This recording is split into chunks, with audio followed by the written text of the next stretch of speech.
Alright guys, here we have it, the brand new MXGP 2020. We have a bunch of stuff to go over in this video. A bunch of gameplay with the AI, some time attack, a few different tracks, a tiny bit of customization, the tracks in the game, and a bit of compound gameplay with a tiny bit of two-stroke. Yes, tiny bit of two-stroke. There are two strokes in the game. I believe, I'm not sure. We do show you the bikes in the game, or at least some of them. The Suzuki is in the game, but you can't, there isn't an official team, but the Suzuki is in the game.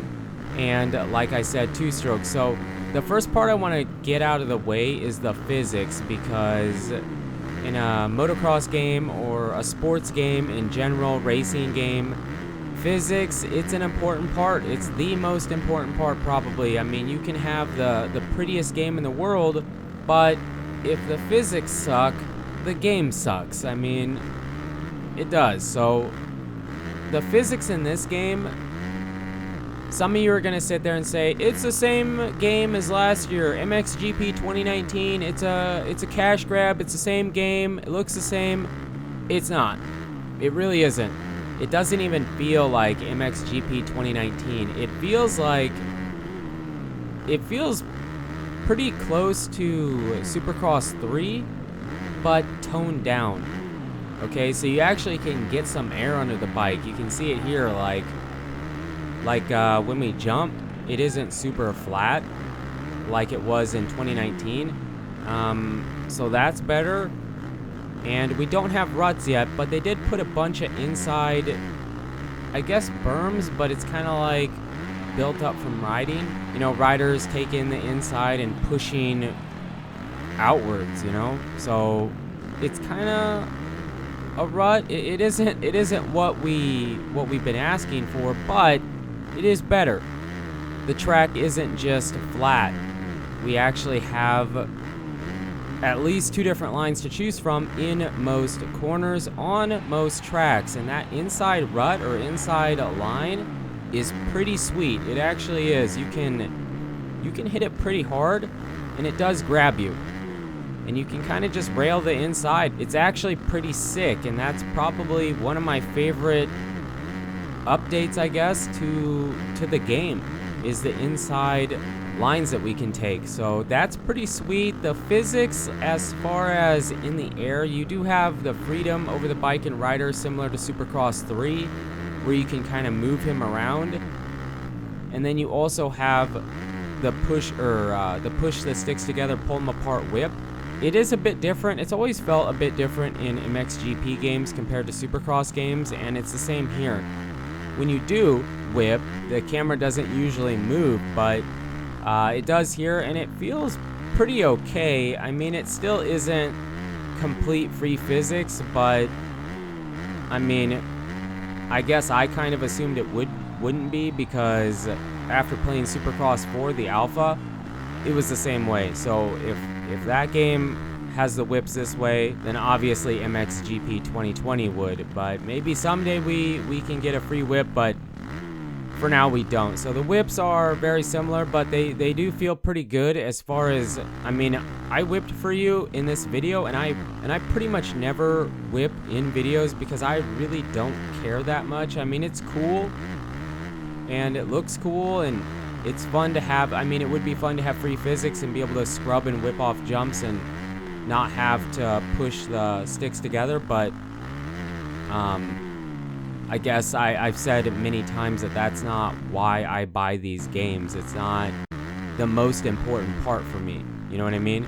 So freeness of the bike and rider in the air is pretty okay. It's very similar to Supercross 3. The whips are similar to pretty much every milestone game. You can manipulate it a bit and make it your own, I guess. So it's not like complete canned whip like MXGP 2, but it still isn't what we want here. So that's the whip and the freeness of the bike and rider. The cornering feels pretty good. Two parts to this. The camera, first of all, I feel like this is the default camera, and it feels too low. feels like it needs to move up a bit. Now after playing, I did play a decent amount. I got used to it, so it's not that bad, and you can pull the camera back and have your own custom camera, but that camera likes to move around a bit. It's kind of weird. I just don't love that camera angle, so this is what I was playing in. I don't have any first person for you, but we will make sure to get that in a video eventually here pretty soon. So the camera is just, it's different. I don't feel like it's bad. I just feel like it could move up a tiny bit. And the cornering, I feel like some of you guys felt like he sat down too much, but I just feel like when he sticks his leg out, it feels a bit off, but it's tiny criticism. It isn't really that big a deal. And here's some customization. I do go through this pretty fast because it is similar to pretty much any milestone motocross, supercross game. The customization is always very, very good, very in-depth, and it's just really good. I mean, we have a small complaint would be that it doesn't have a ton of new stuff, but it never really does. It has some new and a bunch of old, and I guess it really isn't that big a deal. But you can customize completely your own rider and the bike. And I do show the bike off in a second here, and then I also show you the bikes in the game. At least the 450, 250s, I believe. Maybe the 125s, I don't remember. But customization of the bike is pretty much the same. The graphics kits are typically bad, similar to most games that we get. They just, aftermarket graphics are never very good. And the same with the rider name and number. They did add, I believe, 1 or 2 different options for font of the number. Here you do see the bikes in the game, and as you can see, we do have 2 strokes. We have the Huskies, the Yamaha, the KTMs, and the TMs, I believe. There might be one more, I don't remember, but I just wanted to show you that we do. Here's the bikes you can buy, pick out. Another complaint I do have is that I played for 3 hours before doing this video, getting this footage, and I had enough credits to buy a bike, to buy one bike. No upgrades, no parts, no gear, nothing like that. So getting credits in the game takes way too long. It just does. So that's unfortunate. Here's the tracks in the game. And I had something else I was going to say. The AI. The AI, I played mostly on like hard, medium hard.